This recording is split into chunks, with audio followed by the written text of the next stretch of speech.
Hello world, इस सातिम टेकरी guys. आज इस वीडियो में मैं आपको समझाऊंगा इवेंट लूप क्या है। ये इवेंट लूप बहुत ही इंपॉर्टेंट कंसेप्ट है इंटरव्यू पर्सपेक्टिव से। अगर आपको इवेंट लूप समझना है तो आपको ये समझना पड़ेगा कि जावास्क्रिप्ट बिहाइंड द सीन किस तरीके से वर्क करता है, ब्राउज़र के अंदर जावास्क्रिप्ट का इंजन किस तरीके से वर्क करता है। ये समझना आपके लिए बहुत ही ज़रूरी है, तभी आप इवेंट लूप को क्लियरली समझ पाओगे। तो आज इस वीडियो में मैं आपको जावास्क्रिप्ट ब्राउज़र में किस तरीके से वर्क करता है वो समझाऊंगा, और उसके साथ साथ इवेंट लूप को समझाऊंगा कि एग्जैक्टली उस मैकेनिज्म में इवेंट लूप क्या चीज़ है। ओके गाइज, इस कॉन्सेप्ट को समझने के लिए सबसे पहले मैं आपको दो एग्जांपल समझाऊंगा। उस एग्जांपल के बाद मैं आपको ये समझाऊंगा कि किस तरीके से जावास्क्रिप्ट ब्राउज़र में वर्क करता है, और उसके बाद मैं आपको इवेंट लूप वो समझाने के साथ साथ मैं आपको इवेंट लूप का कॉन्सेप्ट समझाऊंगा, और एग्जैक्टली आपके माइंड में ये पिक्चर क्लियर होगी कि किस तरीके से जावास्क्रिप्ट ब्राउज़र में वर्क करती है। सो गाइज, अगर आप इंटरव्यू की प्रिपरेशन कर रहे हो या आपका कोई दोस्त, आपका कोई फ्रेंड इंटरव्यू की प्रिपरेशन कर रहा है, तो मैंने इंटरव्यू क्वेश्चंस की एक प्लेलिस्ट क्रिएट की है। उस प्लेलिस्ट को उसको शेयर करें जिससे कि उसकी हेल्प हो जाएगी। मैंने प्लेलिस्ट की लिंक डिस्क्रिप्शन में दी है, उस प्लेलिस्ट को ज़रूर चेक करना। So let's start the example. Guys, ये वीडियो थोड़ा लेंदी हो सकता है, इसलिए इस वीडियो को स्किप मत करना, और अगर आप चाहो तो इस वीडियो को फास्ट स्पीड में देख सकते हो, लेकिन वीडियो को स्किप मत करना क्योंकि ये कॉन्सेप्ट थोड़ा कॉम्प्लेक्स है। लेकिन मैं आपको इसको इजी वे में समझाऊंगा जिससे कि आपको ये कॉन्सेप्ट क्लियर हो जाएगा। लेकिन उसके लिए आपको ये वीडियो एंड तक देखना पड़ेगा और स्किप किए बिना देखना पड़ेगा। अगर आप स्किप करोगे तो आपको ये कॉन्सेप्ट क्लियर समझ नहीं आएगा। सो गाइज, आप चाहो तो वीडियो को फास्ट स्पीड कर लेना, लेकिन वीडियो को स्किप मत करना। So let's start the explanation. So guys, यहाँ पे मैंने एक एग्जांपल क्रिएट किया है। ओके, यहाँ पे console.log A, console.log B and C किया है, राइट। अब ये तो सिंपल है कि कंसोल में A B C प्रिंट हो जाएगा। ओके गाइज, तो चलिए देखते हैं। कंट्रोल एस सेव और इस प्रोग्राम को रन करते हैं। Go live. ओके गाइज, तो ये प्रोग्राम रन हो गया है। अब इंस्पेक्ट करते हैं और कंसोल में देखते हैं ABC, right, perfectly ABC print हो गया है। अब गाइज, इस एग्जांपल को थोड़ा ट्विस्ट करते हैं। यहाँ पे console.log B के बाद मैं करता हूँ सेट टाइम आउट, राइट। उसके बाद उसके अंदर एक कॉल बैक फंक्शन और टाइमर में आएगा 0 टाइम, राइट। और इस console.log C को मैं इस कॉल बैक फंक्शन के अंदर एग्जीक्यूट करता हूँ। चलिए अब देखते हैं क्या आउटपुट आएगा। सॉरी, इस console.log B को C के बाद रखते हैं। अब गाइज बताइए कि आउटपुट क्या आएगा। सो गाइज, जो हमने फर्स्ट एग्जांपल देखा जहाँ पे कि हमने console.log A, B और C किया, राइट। सो उस प्रोग्राम से कंक्लूजन ये निकलता है कि JavaScript line by line work करता है, राइट। सबसे पहले वो उसने A को प्रिंट किया, फिर B और C, मतलब कि वो लाइन बाय लाइन वर्क कर रहा है। अब वही कॉन्सेप्ट को अगर इस एग्जांपल में हम लगाए तो अजम्पशन ये निकलता है कि पहले A प्रिंट होगा कंसोल में, फिर C आएगा और फिर B आएगा, राइट। क्योंकि सेट टाइम आउट का जो टाइमर है वो हमने 0 रखा है, राइट।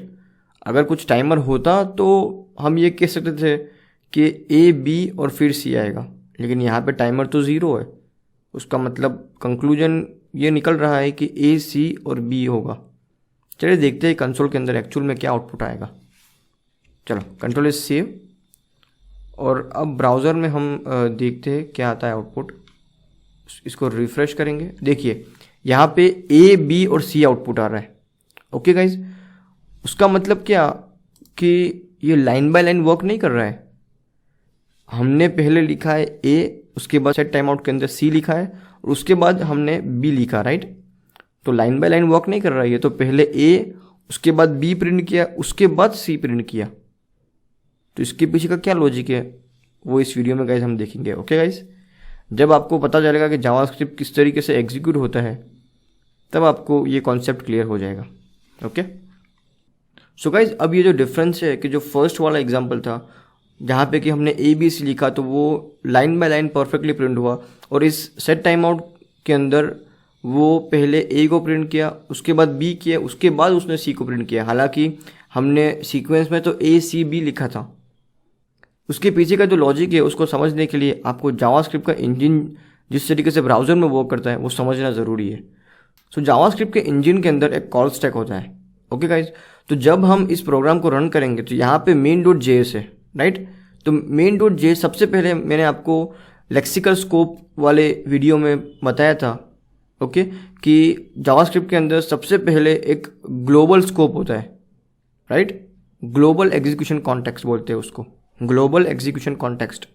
और अगर इस main.js के अंदर हम कोई फंक्शन क्रिएट करेंगे, राइट, तो उस फंक्शन का एक सेपरेट अलग एग्जीक्यूशन कॉन्टेक्स्ट क्रिएट होगा। ओके गाइज, और अलग सेपरेट एग्जीक्यूशन कॉन्टेक्स्ट क्रिएट होगे वो एग्जीक्यूट होगा। लेकिन अगर यहाँ पे हमने कोई फंक्शन क्रिएट नहीं किया है तो वो सेपरेट कोई एग्जीक्यूशन कॉन्टेक्स्ट क्रिएट नहीं होगा, वो ग्लोबल एग्जीक्यूशन कॉन्टेक्स्ट में ही ये प्रोग्राम एग्जीक्यूट होगा। लेकिन जब हम सेट टाइम आउट को यूज़ करते हैं तो सेट टाइम आउट जब हम यूज़ करेंगे तो वो ग्लोबल एग्जीक्यूशन से निकल के अपना एक अलग एग्जीक्यूशन कॉन्टेक्स्ट क्रिएट करेगा और फिर वो एग्जीक्यूट होता है। और वो क्यों डिले होता है, वो क्यों बाद में प्रिंट होता है, वो भी हम समझेंगे गाइस। ओके, देखिए अब हम यहाँ पे लाइन नंबर 1 के ऊपर ब्रेक पॉइंट रखते हैं और इस प्रोग्राम को एग्जीक्यूट करते हैं। देखिए ये कॉल स्टैक के अंदर देखिए गाइस, यहाँ पे ये जो कॉल स्टैक है ब्राउज़र के अंदर, आप राइट क्लिक करके इंस्पेक्ट करके सोर्स पे आओगे तो यहाँ पे आपको दिखेगा कॉल स्टैक। तो इस कॉल स्टैक के अंदर main.js फाइल आ गई है, राइट। तो ये main.js फाइल एग्जीक्यूट हो रही है अभी, राइट। लाइन नंबर 1, 8 और 9 ये एग्जीक्यूट हो गया और कंसोल के अंदर ABC प्रिंट हो गया। ओके गाइज, अब इस C को यहाँ से हटा के हम सेट टाइम आउट के अंदर लिखते हैं। देखिए यहाँ पे हो गया ACB, ओके। लेकिन ये एग्जीक्यूट होता है ABC, राइट। कंसोल में किस तरीके से आएगा हमने देखा अभी, ABC। उसके पीछे का क्या रीज़न है वो हम समझेंगे गाइस। देखिए यहाँ पे अब इसको रिफ्रेश करते हैं और देखिए कॉल स्टैक के अंदर main.js फाइल का ग्लोबल एग्जीक्यूशन कॉन्टेक्स्ट क्रिएट हो गया है, राइट। अब नेक्स्ट स्टेप पे जाते हैं और नेक्स्ट स्टेप पे देखिए गाइस, अब ये जो सेट टाइम आउट को एग्जीक्यूशन कॉन्टेक्स्ट है वो क्रिएट हुआ और यहाँ से चला भी गया, राइट। अब वो इसके पीछे का क्या मैकेनिज्म है और किस तरीके से वो वापस अंदर आता है वो हम समझेंगे इस स्टेप्स को समझने के बाद। देखिए ये B प्रिंट हुआ, ओके। अब ये लाइन नंबर 8 एग्जीक्यूट हो गया है।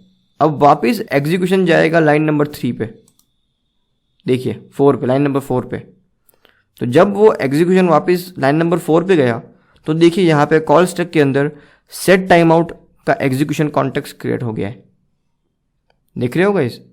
और अब ये console.log या हम जो भी लिखेंगे उसके अंदर वो कोड एग्जीक्यूट होगा। यहाँ पे हमने console.log C किया है तो अब ये console.log C प्रिंट करेगा। तो क्यों ये सेट टाइम आउट का जो एग्जीक्यूशन है कॉन्टेक्स्ट है वो मतलब कि सेट टाइम आउट का जो कॉलबैक फंक्शन है वो बाद में एग्जीक्यूट होता है, हालांकि हमने टाइम तो यहाँ पे 0 मेंशन किया है। तो क्यों वो B प्रिंट होने के बाद प्रिंट होता है या B प्रिंट होने के बाद वो एग्जीक्यूट होता है वो हम समझेंगे। ओके गाइस, चलिए।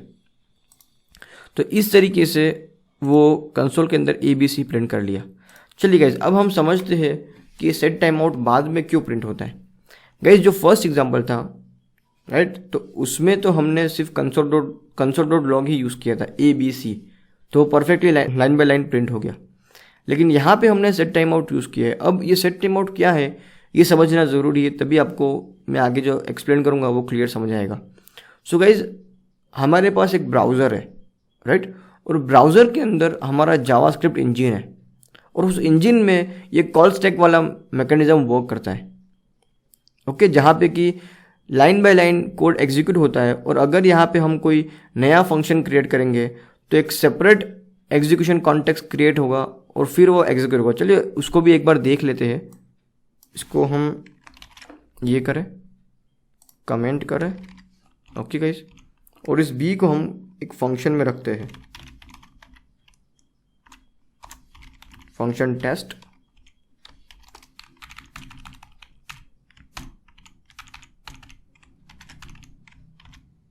ओके, चलिए अब यहाँ पे इस टेस्ट को कॉल करेंगे कंट्रोल से। चलिए देखते हैं। देखिए गाइस यहाँ पे हम सोर्स में आए, इसको रिफ्रेश किया। चलिए गाइस अब हम लाइन नंबर 1 और लाइन नंबर 8 दोनों पे ब्रेक पॉइंट रखते हैं और देखते हैं किस तरीके से ये कॉल स्टैक वर्क करता है। देखिए गाइस, सबसे पहले ग्लोबल एग्जीक्यूशन कॉन्टेक्स्ट जो है वो कॉल स्टैक के अंदर क्रिएट हो गया है, राइट। और अब प्रोग्राम का एग्जीक्यूशन स्टार्ट होगा। चलिए, ये कंसोल के अंदर ए प्रिंट हो गया। console.log ए कहाँ पे है? ग्लोबल एग्जीक्यूशन कॉन्टेक्स्ट में, ओके। अब जो लाइन नंबर 11 है वो एग्जीक्यूट हो रही है टेस्ट फंक्शन, ओके। अब एग्जीक्यूशन गया लाइन नंबर 8 के ऊपर। देखिए गाइज, अब कॉल स्टैक के अंदर हमारे पास एक और नया एग्जीक्यूशन कॉन्टेक्स्ट क्रिएट हो गया है टेस्ट नाम से। ये टेस्ट क्या है? ये टेस्ट फंक्शन का एक सेपरेट एग्जीक्यूशन कॉन्टेक्स्ट क्रिएट हुआ है। तो जैसे कि मैंने आपको बताया कि अगर कोई फंक्शन नहीं होगा तो सारा कोड हमारा ग्लोबल एग्जीक्यूशन कॉन्टेक्स्ट में एग्जीक्यूट हो जाएगा, लेकिन अगर कोई फंक्शन हम कोई फंक्शन क्रिएट करेंगे जावास्क्रिप्ट के अंदर तो उस फंक्शन के लिए एक सेपरेट एग्जीक्यूशन कॉन्टेक्स्ट क्रिएट होता है। और उसी सेम तरीके से सेट टाइम आउट के लिए एक सेपरेट एग्जीक्यूशन कॉन्टेक्स्ट क्रिएट होता है, ओके गाइज। तो देखिए यहाँ पे इस टेस्ट फंक्शन के लिए एक सेपरेट एग्जीक्यूशन कॉन्टेक्स्ट क्रिएट हुआ, ओके। और उसके अंदर का जो कोड है जैसे ही वो एग्जीक्यूट होगा तो वो एग्जीक्यूशन कॉन्टेक्स्ट कॉल स्टैक में से पॉप हो जाएगा। देखिए, अब मैं जैसे ही नेक्स्ट स्टेप पे जाऊंगा, ये टेस्ट वाला जो एग्जीक्यूशन कॉन्टेक्स्ट था टेस्ट फंक्शन का, वो कॉल स्टैक के अंदर से पॉप हो गया, राइट। तो इसी तरीके से सेट टाइम आउट भी वर्क करता है, क्योंकि सेट टाइम आउट के लिए भी इसी सेम तरीके से अलग से एग्जीक्यूशन कॉन्टेक्स्ट क्रिएट होता है। सो गाइज, हम समझ रहे थे, ये तो मैंने आपको एक्स्ट्रा समझाया है। तो मैं आपको समझा रहा था गाइज कि ब्राउजर के अंदर जावास्क्रिप्ट इंजन है और उसके अंदर कॉल स्टैक है, राइट। तो ये कॉल स्टैक किस तरीके से वर्क करता है वो आपको समझ आ गया है। और अब कॉल स्टैक के अलावा जावास्क्रिप्ट की दूसरी फंक्शनलिटी भी है, जैसे कि ये console.log, set time out, set interval, उसके बाद फेच एपीआईज जो हम रेस्ट एपीआईज फेच करते हैं, राइट, फेच फंक्शन की मदद से, वो सब ब्राउज़र की फंक्शनलिटी है, राइट। वो ब्राउज़र प्रदान करता है ये सारी फंक्शनलिटीज़, ये कोई जावास्क्रिप्ट का पार्ट नहीं है। ये set time out, set interval, console.log ये कोई जावास्क्रिप्ट का पार्ट नहीं है, ये ब्राउज़र का पार्ट है। ये ब्राउज़र प्रोवाइड करता है ये सारी फंक्शनलिटीज़। तो आप बोल सकते हो कि ये सारे जो set time out, fetch API, console.log ये सारे ब्राउज़र के सुपर पावर्स हैं, राइट। तो जो भी ब्राउज़र के सुपर पावर्स हैं जो हम यूज़ कर रहे हैं, राइट, जिसमें कि एक है सेट टाइम आउट। अब सेट टाइम आउट क्या है? सेट टाइम आउट एक टाइमर कॉन्सेप्ट पे वर्क करता है, राइट। फेच एपीआई जहाँ के हम एपीआई फेच करते हैं वो भी टाइम कंज्यूमिंग प्रोसेस है, राइट। तो जो भी ये टाइम कंज्यूमिंग प्रोसेस वाली चीज़ें हैं, जब वो कॉल स्टैक के अंदर आती है तो वो सारी चीज़ें निकल के वेब एपीआई में चली जाती है। और ये जो सुपर पावर्स हैं ब्राउज़र के, उसको हम बोलते हैं वेब एपीआईज, राइट। तो वो वेब एपीआई में चली जाती है। फॉर एग्जांपल ये सेट टाइम आउट है, तो सेट टाइम आउट जैसे ही कॉल स्टैक के अंदर आएगा वो कॉल स्टैक से निकल के वेब एपीआई वाले पार्ट में चला जाएगा। और वेब एपीआई में जैसे ही वो टाइमर ख़त्म होगा, यहाँ पे 0 टाइमर है, लेकिन सबसे पहले console.log ए प्रिंट हुआ, उसके बाद सेट टाइम आउट आया। सेट टाइम आउट जैसे ही कॉल स्टैक के अंदर आया, उसका एग्जीक्यूशन कॉन्टेक्स्ट क्रिएट हुआ, वो कॉल स्टैक के अंदर से पॉप होके वेब एपीआई के पार्ट में चला गया और वहाँ पे वो वेट कर रहा है टाइमर कंप्लीट होने का। यहाँ पे भले टाइमर 0 है, लेकिन वो 0 के लिए भी वेट नहीं करेगा, लेकिन यहाँ से उठ के वहाँ जाएगा। और फिर जो चीज़ें हैं गाइस, इसको ध्यान से समझना, तभी आपको इवेंट लूप अच्छे से समझ आएगा। और जब वो टाइमर ख़त्म होता है, राइट, तो जो कॉलबैक फंक्शन है, वो टाइमर ख़त्म होने के बाद जो कॉलबैक फंक्शन एग्जीक्यूट होने वाला है, वो जो कॉलबैक फंक्शन है ये वाला, इस कोड के अंदर जो कॉलबैक फंक्शन है वो ये वाला है। तो ये जो कॉलबैक फंक्शन है वो वहाँ से उठ के जाता है मैसेजिंग क्यू में, राइट। एक मैसेजिंग क्यू का कॉन्सेप्ट है। तो जो कॉलबैक फंक्शन है, जैसे ही वो टाइमर कंप्लीट होता है, वो कॉलबैक फंक्शन वेब एपीआई से निकल के मैसेजिंग क्यू में आता है, राइट। अब इवेंट लूप क्या है? यहाँ पे हमारे पास कॉल स्टैक है, जावास्क्रिप्ट का कॉल स्टैक है, यहाँ पे मैसेजिंग क्यू है, ओके गाइज। और वेब एपीआई से वो कॉल बैक फंक्शन जैसे ही टाइमर ख़त्म होगा या जैसे ही फेच एपीआई का रिस्पॉन्स आएगा वो कॉल बैक फंक्शन उठ के मैसेजिंग क्यू में आएगा।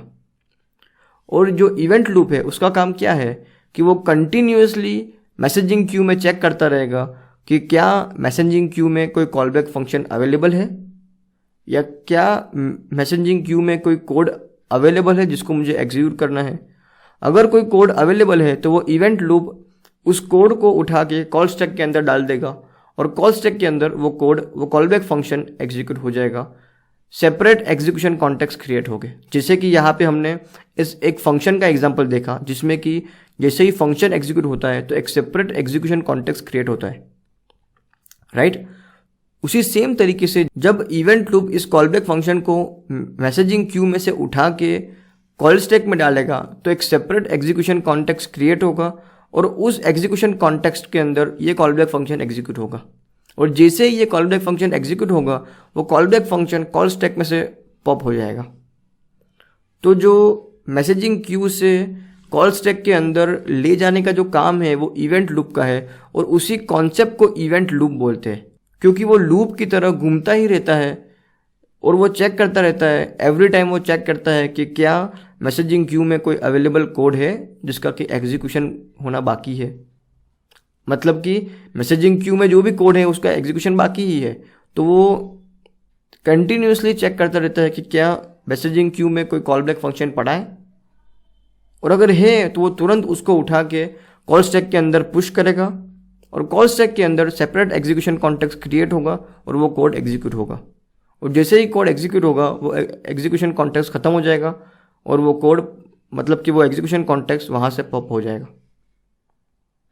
तो इस तरीके से ये जावास्क्रिप्ट का मैकेनिज्म वर्क करता है और इस तरीके से इवेंट लूप का रोल है जावास्क्रिप्ट के अंदर। सो गाइज ये इवेंट लूप बहुत ही इंपॉर्टेंट कॉन्सेप्ट है और अगर आपको ये कॉन्सेप्ट अभी भी क्लियर नहीं हुआ है तो मेरी इस वीडियो को स्टार्टिंग से देखें, वापस इस वीडियो को स्टार्टिंग से ध्यान से समझे, तभी आपको ये कॉन्सेप्ट समझ आएगा।